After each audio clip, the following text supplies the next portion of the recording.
오늘 말씀 한번 같이 보도록 하겠습니다. 말라기 3장 1절부터 7절까지 말씀입니다. 말라기 3장 1절부터 7절까지 말씀 잘 보이세요? 네. 맨디 한단이? 한단 보여 글씨? 오케이. 자, 제가 1절 읽고 그 다음에 여러분들이 읽는 거예요. 제가 먼저 볼게요. 내가 나의 특사를 보내겠다. 그가 나의 갈 길을 닦을 것이다. 너희가 오랫동안 기다린 주가 문득 자기의 궁궐에 이를 것이다. 너희가 오랫동안 기다린 그 언약의 특사가 이를 것이다. 나 만군의 주가 말한다.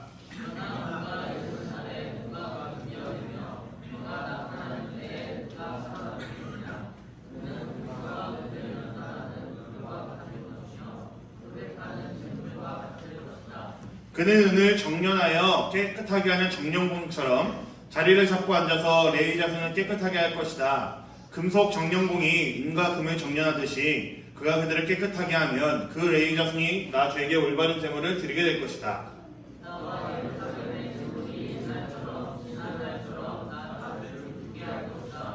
내가 너희를 심판하러 가겠다. 점치는 자와 간음하는 자와 거짓으로 증언하는 자와 일꾼의 품삯을 떼어먹는 자와 가부와 고아를 억압하고 나그네를 학대하는 자와 나를 경외하지 않는 자들의 잘못을 증언하는 증인으로 기꺼이 나서겠다. 나 만군의 주가 말한다.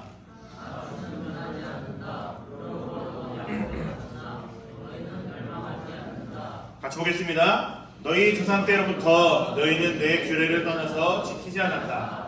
이제 너희는 나에게로 돌아오너라. 나도 너희에게로 돌아가겠다. 나 만군의 주가 말한다. 그러나 너희는 돌아가려면 우리가 무엇을 하여야 합니까? 하고 묻는구나. 아멘. 여러분 거짓말 해본 적 있으시죠? 네. 지금부터 거짓말하고 있는 사람 대답 안 하죠 당연히. 이게 거짓말이에요. 무슨 말인지 몰라요? 네. 남자친구 있는 사람 우리 여자들 중에 소영이. 야! 소영이 성남했어요. 소영이 남자 생겼어? 아, 네. 아니에요? 그럼 누가 소영이 거짓말하는 거야? 민채가 거짓말하는 거야? 아니, 제 친구랑 썸타요. 제가 사랑의 오작교를 했다니까요. 사랑의 모닥불? 오작교? 오작교. 오작교. 네. 여러분 저도 어렸을 때 거짓말을 좀 많이 했었는데 지금도 그래요. 이게 거짓말이라는 게 사실은 우리의 의지와서 이게 툭툭 나올 때가 있잖아요. 그렇죠? 마스크를 쓰고 있어도 여러분 이게 여러분의 리액션하는 거 제가 볼 수가 없어요. 고개를 뭐 크게 끄덕여도 좋고요. 뭐 이렇게 해주세요. 네. 네. 그 중에서 제가 조금 기억나는 거짓말 중에 하나가 이거거든요. 제가 전도사가 된 지 얼마 안 됐을 때 그 트랜스포머라고 혹시 아세요, 여러분 영화? 네, 제가 전도사 이제 생활을 할 텐데 지금 한 10년 전? 8년 전? 네, 그때쯤인 것 같아요. 근데 그때 이제 교회차를 제가 운전을 했어요. 스타렉스, 교회 스타렉스 공고차 운전하려고 그랬는데 주일날 아침에 저희 교회 꼬맹이들이 한 유치부 되는 애들 5살, 6살 되는 애들이 저한테 와갖고 차를 좀 태워달래. 어디 놀러 가고 싶다고. 6살짜리 애들 저한테 놀러 가자고 드라이브 하게 이제 기사를 해달라는 거죠. 되게 황당하잖아요. 근데 또 이게 귀찮기도 하고 얘들 좀 어떻게 골려줄까 하다가 제가 애들한테 이런 얘기를 했어요. 야, 이 교회 차는 주일날 되면은 뭐 전도사님 이거 버튼 딱 누르면은 로봇에서 날아간다 미국으로. 예. 그러면 네가 엄마도 못 보고 아빠도 못 본다. 제가 그 얘기를 했죠. 제가 정말 진지하게 얘기를 했거든요. 그랬더니 애들이 깜짝 놀라서 울면서 막 이렇게 뛰어내려가는 거죠. 이게 얼마나 순수해요. 교회차 버튼을 이거를 누르면은 이게 로봇을 변신을 하고 그럼 너희들 미국으로 넘어가게 되는데 거기서 가면 너희들 엄마랑 아빠 사실 못 본다 그런 얘기를 했으니까요. 근데 얘들이 이제 그냥 울면서 들어가면 좋겠는데 이거를 그때 그 교회 담임 목사님한테 얘기를 한 거죠. 읽는 거죠. 전도사님이 이거 누르면 우리 미국에 데리고 가고 미국에 던져놓고 온대요. 뭐 이렇게 얘기를 한 거예요. 그래서 제가 이제 그 장난치려다가 한번 거짓말 해본 요거 때문에 한번 목사님한테 한번 신나게 혼난 적이 있거든요. 제가 기억해두는 거짓말 중에 하나가 뭐 이런 거였어요. 저는 좀 거짓말을 장난칠 때 좀 많이 하는 편이거든요. 그래도 여기 좀 몇 번 당한 사람들도 있죠. 여러분 중에도. 네. 근데 뭐 여러분 거짓말이 뭐 좋다 나쁘다는 얘기를 하려는 거 아니고요. 좀 오늘 좀 이야기를 하면서 좀 우리가 좀 갖고 가야 될 필요가 있어서 좀 얘기를 해봤습니다. 여러분 거짓말이라는 게 왜 나쁠까요? 거짓말이 우리에게 주는 좀 안 좋은 영향 중에 하나가 뭘 것 같아요, 여러분? 뭐 진실을 말하지 않는다, 뭐 그거 맞습니다.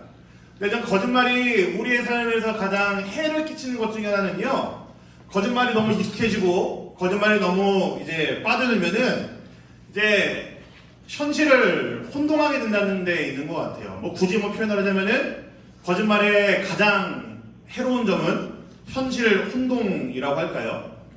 여러분 거짓말에 깊이 빠져본 적이 있으시죠? 거짓말은 얘기가 마치 나한테 진짜 같은 거짓말이 돼버린 거죠. 그래서 이제 현실과 거짓말을 구분 못하는 지경에 이른 적도 아마 있을 겁니다. 거짓말이라는 것은요, 보통 자식이 부모에게 친구끼리 하는 것을 거짓말이라고 그러잖아요. 사람이 사람에게 하는 것을 우리는 거짓말이라고 얘기를 합니다. 근데 우리의 거짓말들이 참 이제 심각한 단계까지 이른 것은 뭐냐면요, 이 거짓말을 이제 하나님에게도 우리가 하기 시작하는 거죠. 어떤 것으로 우리가 하나님께 거짓말을 할 수가 있나요? 우리의 삶으로 거짓말을 합니다. 우리의 예배들로 하나님께 거짓말을 하기 시작하는 거예요. 지금 여러분들 이 자리에 나와 있는 게 주일이고 정말 이제 주의 날을 기억하면서 우리가 이 자리에 나왔는데 이 자리에 과연 여러분들 어떤 마음으로 앉아 계십니까? 만약 여러분들이 진심으로 하나님께 기도하는 마음으로 하나님을 예배하는 마음으로 오지 않으셨다고 한다면은 아마 여러분들은 하나님께 거짓말하고 있는 것일 수도 있습니다. 사람과 사람끼리 하는 그 거짓말이 이제는 어느 순간인가 사람의 자리에 하나님을 놓게 되었고 우리는 하나님 배에 거짓말을 하기 시작했다는 거죠. 그리고 이것이 너무나 익숙해지고 너무나 자주 우리의 매일의 삶을 이제 파고드니까요. 마치 이게 진짜 우리의 예배가 된 것 같은 착각에 빠지게 되는 거예요. 제가 그걸 뭐라고 그랬죠? 현실 혼동이라고 얘기를 했습니다. 구분을 못합니다, 이제. 그래서 우리가 드리는 이 예배가 진짜 예배라는 착각에 빠지게 되고 우리가 마음을 담아내지 않았지만 이 정도면 되겠지 뭐라는 생각을 우리가 하게 된다는 거죠. 너무 자주 하다 보니까 매일 하다 보니까 우리 스스로가 구분을 못하게 됩니다. 우리의 마음은 거짓인데 자꾸 하다 보니까 이게 진짜 예배인 것 같다라는 판단도 하게 되고 생각도 하게 되는 거죠. 사랑하는 우리 대륙의 중등부 여러분, 하나님이 기뻐하신 예배가 그럼 무엇일까요? 여러분이 생각하는 하나님이 좋아하시고 하나님이 받으실 만한 예배가 뭐라고 생각하십니까, 여러분? 우리는 오늘 말씀을 통해서 이것을 좀 확인을 해봐야 됩니다. 여러분들에게 제가 죄책감을 가져라, 찌를 받아라 하는 이야기가 아니고요. 진짜 예배가 무엇인지는 우리가 한번 좀 고민을 해봐야 될 필요가 있는 것 같아요. 지금 우리의 예배의 태도, 예배의 마음, 예배의 자세를 우리가 조금 돌아볼 필요가 있을 것 같습니다. 여러분 이제 너무 자주 이야기해가지고요. 아마 이제는 너무 잘 알리라고 여러분 생각을 해요. 여러분 이스라엘 백성들 바벨론의 포로가 된 이유가 뭐예요? 이스라엘 백성들이? 간단합니다. 왜 바벨론의 포로가 되었죠? 이스라엘 백성들이? 왜일까요? 내가 지금 주머니에 뭐 있으면 선물도 주고 싶은데 자기야 아니? 이스라엘 백성들이 왜 바벨론의 포로가 되었는지? 잘 몰라? 그렇구나. 혹시 문혁이 아니? 이스라엘 백성들이 왜 멸망하고 바벨론의 포로로 잡혀갔는지? 그렇지 모르지? 네. 혹시 아는 사람 있어요? 안나 혹시 아니? 몰라? 자, 믿고 있는 마지막 나의 희망 현민이 혹시 아니? 이스라엘이 왜 멸망했고 바벨론의 포로로 잡혀갔는지? 뭐라고? 저겁니다. 하나님의 말씀을 거역했고요. 하나님의 말씀에 순종하지 않았습니다. 그들은 오랫동안 하나님의 말씀을 이제 업신여겼기 때문에 하나님께서는 이스라엘 백성들에게 멸망을 선포하셨고 이스라엘 백성들은 그 결과로 바벨론의 포로로 잡혀갔습니다. 그런데요, 그 이스라엘 백성들이 또 엄청난 은혜를 경험을 해요. 포로 생활하는 동안에. 뭐냐면은 이방 나라인 페르시아라는 나라에 고레스라는 왕이 갑자기 어느 날 이스라엘 백성들을 전부 다 이제 돌려보냅니다. 그래서 그들은 예루살렘으로 돌아가게 되고 그들의 고향으로 돌아가게 되고 이제 거기서 그들은 다시 한번 또 생활을 이제 꾸려나갈 수 있게 되었어요. 그래서 그들이 제일 먼저 예루살렘 돌아오자마자 했던 거 뭐라고 제가 말씀드렸었죠? 이게 저번 주에도 얘기를 했는데 이스라엘 백성들은 뭘 먼저 했어요? 네, 뭘 먼저 했어요? 네, 성전을 먼저 쌓았습니다.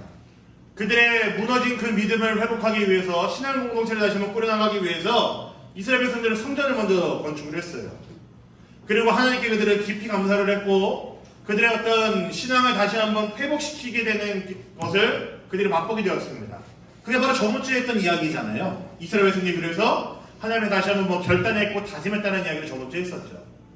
근데 여러분 참 안타까운 것은요. 이스라엘 백성들은 시간이 좀 지나니까 어떻게 됐을 것 같아요? 또 똑같아집니다. 자신들이 인도하신 그 하나님에 대한 은혜가요. 벌써 사라졌어요. 매일매일 하나님께 감사하는 삶을 살겠다고 다짐했었고 하나님 앞에 다시 한번 예배자의 삶을 살겠다고 다짐했으면 그들의 마음이요. 또 무너졌습니다. 하나님께 제사를 드린다고 하지만 그 제사가 온전한 제사가 아니었고요. 그들은 매일매일 제사를 드린다고 했지만 그 매일매일의 제사들이 하나님 앞에 기쁨이 되는 제사가 하나도 없었다는 이야기죠. 오늘 읽은 말씀보다 조금 더 앞에 말라기 1장 7절에서는요. 이렇게 되어 있습니다. 한번 말씀 볼게요. 말라기 1장 7절입니다. 봅시다. 시작.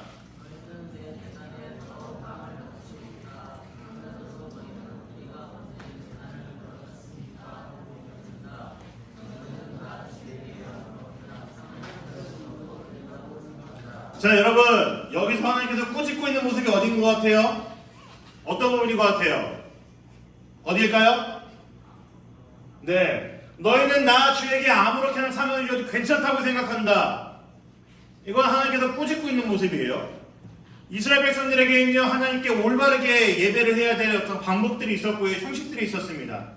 근데 이스라엘 백성들은요 이 안에 담겨있는 의미들도 그들에게 분명히 있었는데 이것을 전부 다 깡그리 무시했다라는 거죠. 또한 이들을 올바르게 제사를 드릴 수 있도록 인도해주는 역할을 하는 사람들도 분명히 있었습니다. 그게 누구들이죠? 제사장들이 그 역할을 하는 사람들이었어요. 근데 제사장들조차도 그 일을 안 하고 있었다는 이야기예요. 하나님께 대충 제사를 드리고 그냥 예배만 드리면 됐지 뭐 제사만 한번 드렸으면 됐지 뭐 이런 생각으로 대충 하나님이 원하시는 게 아닌 자기들 마음대로 것을 내어드리고 난 다음에 됐다라고 생각을 하고 있었다는 거죠. 깨끗하고 정결한 것을 하나님께서 원하신다고 말씀하셨는데 내어놓지 않았습니다. 더러운 빵, 부정한 것들을 하나님께 내어드림으로써 어쨌든 제사 한번 드렸으니까 뭐 하고 넘어갔다는 이야기예요. 하나님을 무시했다라는 이야기죠. 여러분 이런 모습이 과연 하나님을 진심으로 예배하는 자들의 모습이겠습니까? 여러분들의 답은 뭐예요? 맞을까요? 아닐까요? 아니죠. 또 이스라엘 백성들의 삶은요 엉망이었습니다. 지금 이게 잘 표현이 될지 모르겠는데요, 아까 우리가 읽은 말씀에 6절에 보면 이렇게 나와 있어요. 이들이 과부와 고아들을 억압했다라고 되어 있고요, 이런 사람에 대해서 올바른 품삯을 줘야 되는데 그것을 등쳐먹었다고 이해가 되어 있습니다. 여러분 이스라엘 백성들은요 하나님 나라의 백성답게 그들의 삶도 올바라야 되고 정의로웠어야 됐어요. 그들의 삶은 사랑이 넘치는 삶이었어야 됐고 사랑을 베푸는 삶이 되었어야 됐습니다. 근데 이스라엘 백성의 삶이 어떻다는 이야기예요? 매일이 엉망이었다는 이야기입니다.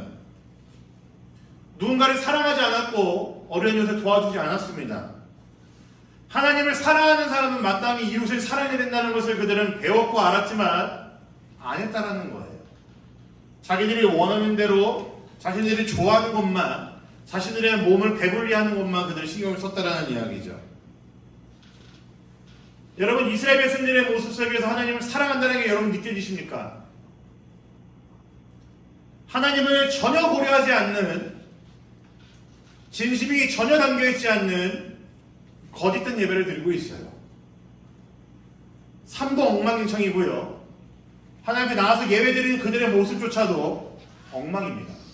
그지 다이야? 엉망이라고. 너무 당당히 핸드폰 하면 엉망이라고.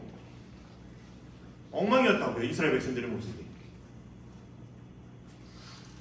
하나님께서 원하시는 예배의 모습, 하나님께서 원하시는 이스라엘 백성들의 삶 전혀 관심이 없었습니다. 이스라엘 백성들은.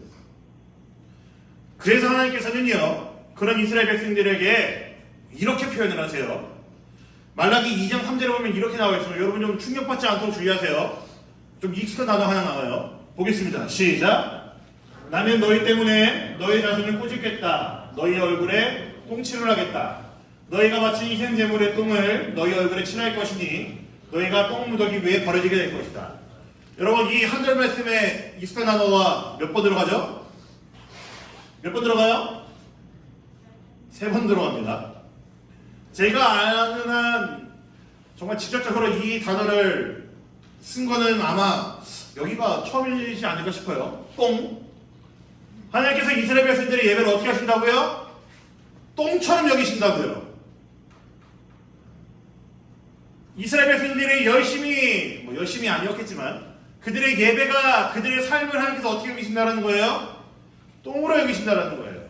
더럽다고, 추악하다고, 그리고 받지 않겠다는 이야기입니다. 하나님께서 하실 수 있는 엄청난 경멸과 거부를 이야기하는 거죠.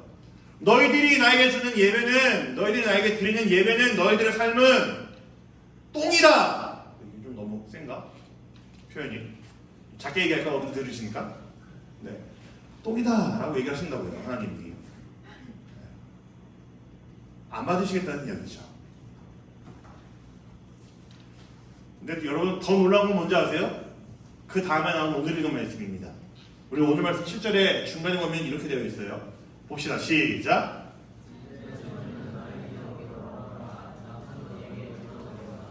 자, 여러분, 하나님께서 엉망진창 이스라엘 백성들의 예배 똥으로 여기셨는데요.